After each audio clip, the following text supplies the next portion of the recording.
Anin, Bojo, Maingan Indishnakas, Meshikan and Dodam, Ashkig Mon mi mo tetla Shane Donjba, Nishnabe Nene mi mo Tenji Ju and Dao. Chimegwach Chikanumage, and Chimegwach Bemadzid, and Chimegwach Kishamnado. We know Gishgad. So this is my response. It's a little bit late, but this is my response to what I've learned so far in the class. So I'm gonna divide this response video up into 4 sections, and so the first section is what have I learned, and this is this is like one of those ultimate questions again, but before going into this class, I did have exposure to that the difference between a 4-directional model and a medicine wheel, and especially the teachings that go with it. But I think this class, it's truly deepened that knowledge for me. It's gave me further insights into what an actual 4-directional model looks like and what a medicine wheel looks like. I've understood the medicine wheel as an ever-changing, holistic kind of view of nature, view of the world, and its and the interactions within it. But I think the ultimate question for me is, how do you engage that, and how do you apply either a 4-directional model or a medicine wheel teaching into academia or into academic research? And I think this is the question that's been ultimately plaguing Indigenous studies on a general theme.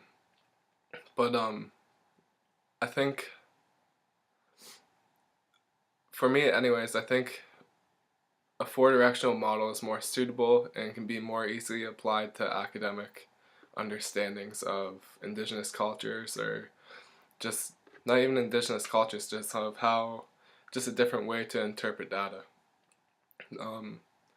Medicine wheel, though, I think that's a little bit more hard to incorporate, because then you have to go with the traditions, and like you said, you have to engage that medicine wheel and link it to someone that told you, and that ultimately that medicine wheel has to link back to the creation stories and creation itself.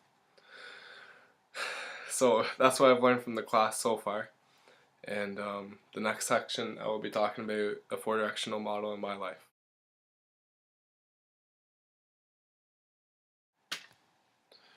Hello again. So before, I was going to say that this section of the video is with that 4-direction model within my life before I took this class. But when I started doing the video before this, I couldn't. This is the second take to this part. It's more of a, I guess it's more of a medicine wheel teaching that was in my life before, which can be easily applied to a 4-directional model. As you can see in my room, my walls aren't black, by the way. It's the 4 colors of the medicine wheel. And each and every day, when I wake up, it reminds me of that balance that those 4 directions can offer. And within those medicine wheel teachings, there's certain elements that coincide within each section. And within the middle of that is where we find balance. And I think that's how I try to carry it my day. That's how I like to carry it my day. More of a 4-directional model in my life, I think, would be that holistic understanding. When I try and engage academic research, I often find that, especially in the anthropological literature, it's often linear. Like, the data, when it's presented, it's in a linear form. I find that through Indigenous studies, that when you present that data through a different form, through a holistic method, like incorporating a 4-directional model within a paper, it allows the reader to engage on a different level. I find when I go quickly reading through a linear paper. I go read through it quick. But with a holistic, I sit there and I look at that circle for a bit, and I understand like that their interpretation's a lot better than I would just reading the literature. So that was the four directional model in my life beforehand, before taking this class.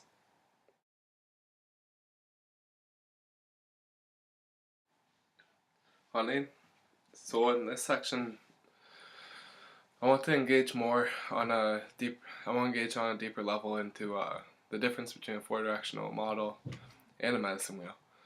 And as I stated before, the four directional model is easier applied to academic research. And I didn't really go into detail about that, but in this section I want to. Have you academic, and especially the past and arguably the present methods of academic research, to have static methods? And so what I mean in that is that there's certain methods that they go by, certain steps to engage in their research. So like first doing a literature review and so, interviews and writing up the analysis, presenting. So I believe that four directional model can be easily applied to that, because it doesn't show that there's an ever changing relationship, that there's not one way to interpret it. But when you use that four directional model, it's almost viewed as static. I think that it can be arguably more suited for academic research than medicine wheel, which isn't static, which is ever changing, which is represented by those spokes that are drawn in class, or that are represented on the medicine wheel. So yeah, I think that's the basis of that. So pretty much.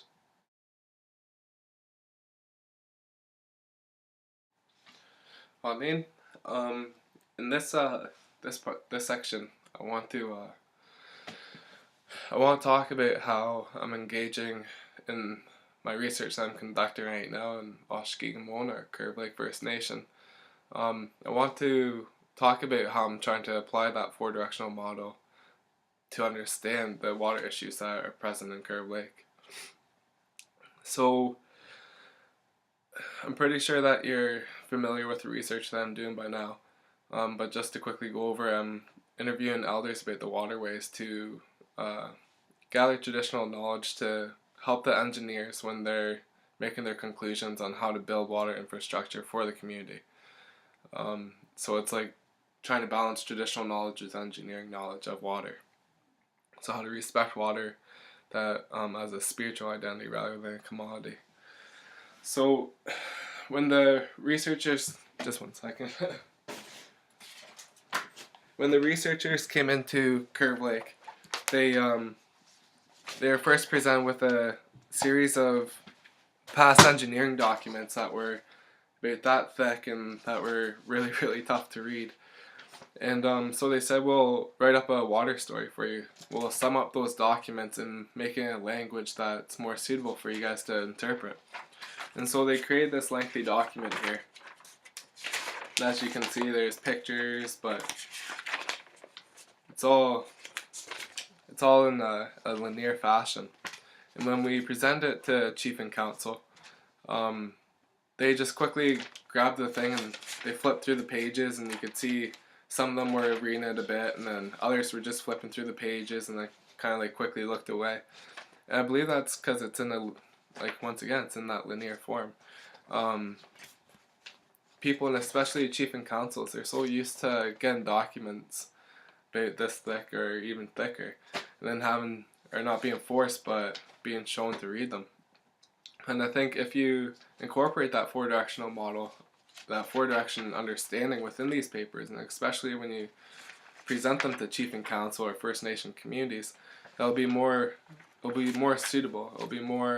The information will be able to be more comprehensive and more understanding to them. So I proposed the other night that we redo this document, and that we make it a four-directional model, that we try and interpret the engineering knowledge in the four directions. Um,